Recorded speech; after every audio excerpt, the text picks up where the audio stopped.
whenever y'all left Detroit to go to Baton Rouge, Louisiana, that Greyhound bus that y'all took from Detroit all the way to Baton Rouge, Louisiana, that's a long trip. What was going on through your mind as you was taking that trip to Baton Rouge? Did you know y'all was going out there to stay, or did you think y'all was just going out there to visit? Well, I thought we was going to be saved. I thought we was going somewhere where my mom, it was supposed to be my mom's father, which those were where we landed. So I'm thinking we going to good people that's going to save us and help us out and take away the struggle and all that. So on the bus, now we was moving around so fast and stuff like that. Unfortunately, I didn't have any clothes.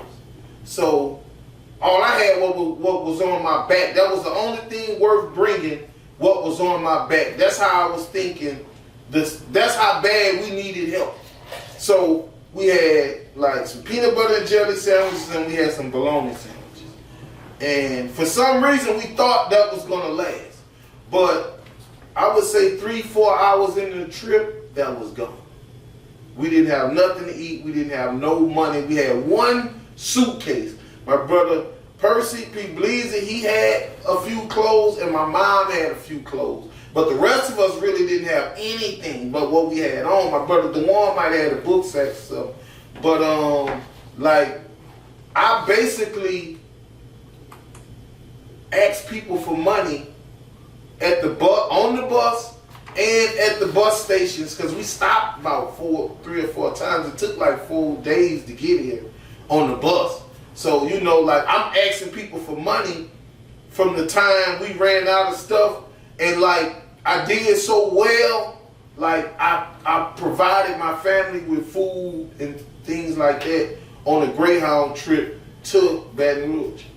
Like, I remember one man might have gave me like $20 because he saw what I was doing and what I was trying to do, and he had rolled so far with us, and he was like, yeah man, and that's basically was the trip, And when we got here, we landed in the worst part of Baton Rouge, Louisiana it could be. And so how would you say the school scene changed from Detroit, Michigan to Baton Rouge? Did it seem a little sweeter in Baton Rouge? Did it seem Detroit was going harder? Give me your input on that right there. Detroit schools were already povertized. Like, half of them was half burnt. Windows bust out, people breaking in them, gangs like you see on TV, like that's how the Detroit schools was. But when I got to a Baton Rouge school, it was all about teasing, And I was in survival mode. Like when we landed at 9, when I was 9, we missed school. I might have missed school for a whole school season, semester or whatever. Then we finally got in school, and I went to Greenville, and they were just like to tease. And I learned then to start punching the people who tease in the mouth. So it went from that to like that one, and then I made it to do fry.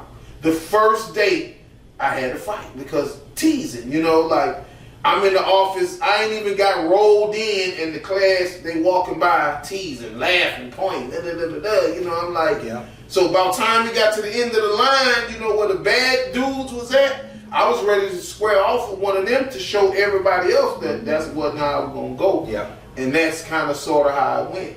So by middle school, like I was friends with the weak, and I bullied the bullies. Yeah.